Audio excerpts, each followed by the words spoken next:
আসসালামু আলাইকুম। প্রিয় দর্শক, হাসিনা সরকারের পতনের পর গত কয়েকদিনে রাজনীতির অঙ্গনে একটা নতুন খবর দেয়া যেতে পারে। সেটা হচ্ছে তিনটি রাজনৈতিক দল তারা নির্বাচন কমিশনের নিবন্ধন পেয়েছে। এটুকু খবর কিন্তু খুব একটা বড় খবর না, কিন্তু এটার অন্য একটা গুরুত্ব আছে, সেটাই আমি বলতে চাচ্ছি। এই তিনটা দল কি কি? প্রথমে পেয়েছে গত মাসে মানে অগাস্টের 21 তারিখে নিবন্ধন পেয়েছে এবি পার্টি, মানে আমার বাংলাদেশ পার্টি। তাদের প্রতীক হলো ঈগল, তার ঈগল প্রতীকটা পেয়েছে। তারপরে 2 তারিখে নিবন্ধন পেয়েছে একসঙ্গে দুটি দল, একটা হলো নাগরিক ঐক্য, আরেকটা হলো গণ অধিকার পরিষদ। নাগরিক ঐক্যের প্রতীক হলো কেটলি এবং গণ অধিকার পরিষদের প্রতীক হলো ট্রাক। এটা হলো সিম্পল খবর, কিন্তু এর যে গুরুত্বটা কেন আছে আমি বলছি সেটা হলো যে এই দলগুলো কিন্তু অনেক আগে থেকে নিবন্ধনের জন্য আবেদন করেছিল, কিন্তু বিগত যে নির্বাচনটা হলো সেই নির্বাচনে একতরফা যে নির্বাচনটা, আমি আর ডামির যে নির্বাচনটা, সেই নির্বাচনে কিন্তু নির্বাচনের আগে কিন্তু এই দলগুলো নিবন্ধনের জন্য আবেদন করেছিল। তখন এদের কোনো দলকেই নিবন্ধন দেওয়া হয়নি। অনেকে আবেদন করেছিল, প্রায় 90-92টার মতো দল আবেদন করেছিল। তারা দিয়েছিল মাত্র দুটো দলকে। সেই দুটো দলকে কে? একটা হলো বিএসপি মানে বাংলাদেশ সুপ্রিম পার্টি, আর একটা হলো বিএনএম।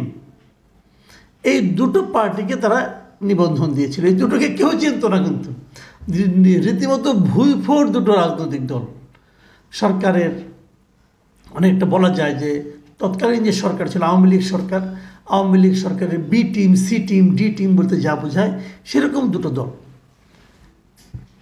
অন্য কাউকে মনোনয়ন দেওয়া নিবন্ধনই দেওয়া হয়নি। এখন নিবন্ধন না দিলে কি হয়? নিবন্ধন না দিলে সেই দল অথবা সেই দলের কোনো প্রার্থী তাদের নির্দিষ্ট কোনো প্রতীকে নির্বাচন করতে পারেন না। তারা যদি নির্বাচন করতে চান তাহলে তাদেরকে স্বতন্ত্র হিসেবে নির্বাচন করতে হয়।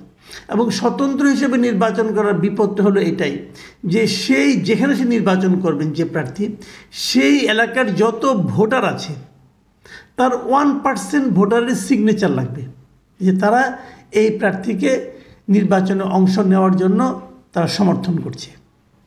এটা নেওয়া বড় কঠিন, কারণ একটা এলাকায় যদি 3 লাখ ভোটার হয় তাহলে সেখানে প্রায় 30,000 মানুষের সিগনেচার আনতে হয়। এটা কিন্তু আসলেই খুব কঠিন। এই 1% মানুষের লিখিত স্বাক্ষর সহ সমর্থন আনাটা জটিলতা হলো, ধরা যাক কোনো একটা এলাকায় 10 লাখ ভোটার আছে, তাহলে সেখানে 10,000 মানুষের স্বাক্ষর সহ একটা কাগজ জমা দিতে হবে নির্বাচন কমিশনে। নির্বাচন কমিশন আবার 10,000 মধ্যে র্যান্ডমলি কিছু সিগনেচার চেক করবে যে আসলেই সেই লোকটার সিগনেচার কিনা। তো এটা একটা জটিল কাজ, কারণ 10,000 লোক আপনাকে ভোট দেবে, সেটা সে আবার স্বীকার করবে, অথবা আপনাকে ভোটে দাঁড়ানোর জন্য সমর্থন করবে, এটা স্বীকার করার জন্য সে সিগনেচার করবে। এটা কেউ করতে চাইবে না। ভোট হয়তো অনেকে দেবে, কিন্তু সিগনেচার করবে না কেউ। যে কারণে এটা একটা জটিল প্রক্রিয়া ছিল। এবং এই জটিলতার কারণে বিগত নির্বাচনে যখন এই বাংলাদেশ সুপ্রিম পার্টি অথবা বিএনএম এরা যখন নাকি নিবন্ধন পেল, তখন অনেক স্বতন্ত্র প্রার্থী কিন্তু এই দলগুলো হয়ে মনোনয়ন নিয়েছে। এবং সেই মনোনয়ন নেওয়ার জন্য যাদের নির্বাচন করার খুব শখ, তারা কিন্তু এই দলগুলোকে টাকাও দিয়েছে। মানে এটা একটা নতুন একটা বাণিজ্য শুরু হয়ে গিয়েছিল। আর যারা প্রকৃতপক্ষে রাজনৈতিক দল, তাদেরকে তারা সেই নিবন্ধনই দেয়নি। নিবন্ধনে নানা ধরনের অজুহাত আছে, কয়টা জেলা শহরে তাদের কমিটি আছে না কি আছে, নানা রকম বায়ানাক্কা আছে। তো এই যে বিষয়টা, এটা কি, এটার মূল কারণটা ছিল যে মানে সরকার তার ইচ্ছা মতো কিছু দলকে নিবন্ধন দেবে, আবার কিছু দলকে নিবন্ধন দেবে না। যাদেরকে সে বিপজ্জনক মনে করবে তাদেরকে দেবে না। যে জিনিসটা হয়েছিল, তারা কিন্তু জামাতে ইসলামের নিবন্ধন বাতিল করে দিয়েছিল। জামাত আর নিবন্ধিত রাজনৈতিক দল নয়, নানা রকম ছলচাতুরি করে বাদ দিয়েছিল। এবং জামাতের যে তাদের যে প্রতীকটা ছিল, রাজনৈতিক প্রতীকটা যে আপনার দাঁড়িপাল্লা মার্কা, সেই দাঁড়িপাল্লাও কিন্তু তাদের কাছ থেকে নিয়ে নেওয়া হয়েছিল। তো এই যে জটিলতাটা কিন্তু করাই হয়ে থাকে যে মানুষকে নির্বাচন থেকে দূরে রাখার জন্য। সেই জায়গাটায় এখন অবসান ঘটেছে। তার আগে তখন যখন তারা দেয়নি নিবন্ধন, এটা তো কিন্তু নির্বাচন কমিশনের এখতিয়ার সম্পূর্ণভাবে, এখানে সরকারের কোনো ভূমিকা থাকার কথা নয়। কিন্তু সেই সময় কিন্তু এই নির্বাচন কমিশন বলেছিল যে এই দলগুলি যোগ্য, এই দুটো দলই যোগ্য, আর কেউ যোগ্য না।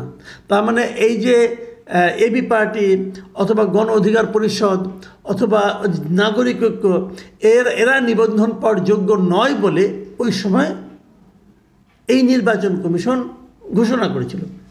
প্রশ্ন হচ্ছে এর মধ্যে এমন কি ঘটল যে তারা এই তিনটা দলকে নিবন্ধন দিল? এবি পার্টি অবশ্য আপিল করেছিল আদালতে, আদালতের আদেশের বলে তারা পেয়েছে।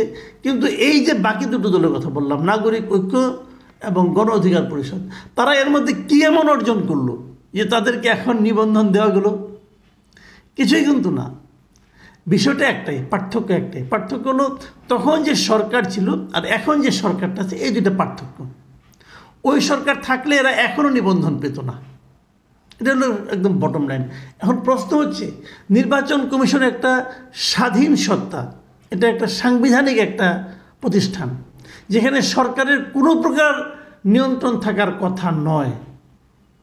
তাহলে এই নির্বাচন কমিশন হাসিনা সরকারের আমলে যে আচরণটা করেছে, এখন সে আচরণটা করতে হচ্ছে না কেন? তাহলে কি তখন তারা হাসিনা সরকার দ্বারা নিয়ন্ত্রিত হয়েছে? যদি হয়ে থাকে তখন তো তারা সেটা স্বীকার করেনি। তারা তো বলেছে তারা আইন অনুযায়ী কাজ করেছে। তাহলে তখন তারা সেটা স্বীকার না করলেও তার মানে তখন তারা মিথ্যা বলেছে। এটা ক্লিয়ার। তার মানে তারা হাসিনা সরকারের আমলে হাসিনা সরকার যা চেয়েছে তারা কেবল তাই করেছে, এবং তারা যে নির্বাচনটা অনুষ্ঠান করেছে সেটাও তারা ওই সরকারের বলে দেওয়া পদ্ধতিতেই নির্বাচনটা করেছে। তাহলে এই নির্বাচন কমিশনের গ্রহণযোগ্যতা, বৈধতা, মানুষের কাছে তাদের সম্মান কোথায় থাকে? অথচ বাগাড়ম্বরে কিন্তু এরা কোনো অংশে কম না। একটা জিনিস আপনারা খেয়াল করে দেখবেন যে সরকার পতনের পর বিভিন্ন সেক্টরে যারা ওই সরকারকে টিকিয়ে রাখার জন্য নানাভাবে সাহায্য করেছে, এই সমস্ত ক্ষেত্রে যাদেরকে তারা বসিয়েছিল গুরুত্বপূর্ণ পদে, তারা কিন্তু অনেকে নিজে থেকে পদত্যাগ করেছে, আবার অনেকে আন্দোলনের মুখে পদত্যাগ করেছে। এবং আমি বিস্ময়ের সঙ্গে লক্ষ্য করলাম যে নির্বাচন কমিশনে কিন্তু তেমন কিছু হয়নি। নির্বাচন কমিশনার যারা আছে তাদের সে আত্মসম্মান বোধটা আছে কিনা আমার সন্দেহ। থাকলে তারা নিজেরাই পদত্যাগ করতেন, কিন্তু তারা কেউ পদত্যাগ করে না। কারণ তাদের মোটামুটি হিসাবটা এরকম যে লজ্জা করলেই তো লস। আমি যদি লজ্জিত হই আমার কর্মকাণ্ড নিয়ে, তাহলে তো আমার লস। তাহলে তো আমি এই নির্বাচন কমিশনে থাকার কারণে যে অর্থনৈতিক সুযোগ সুবিধা লাভ করি তার থেকে বঞ্চিত হব। দরকার কি?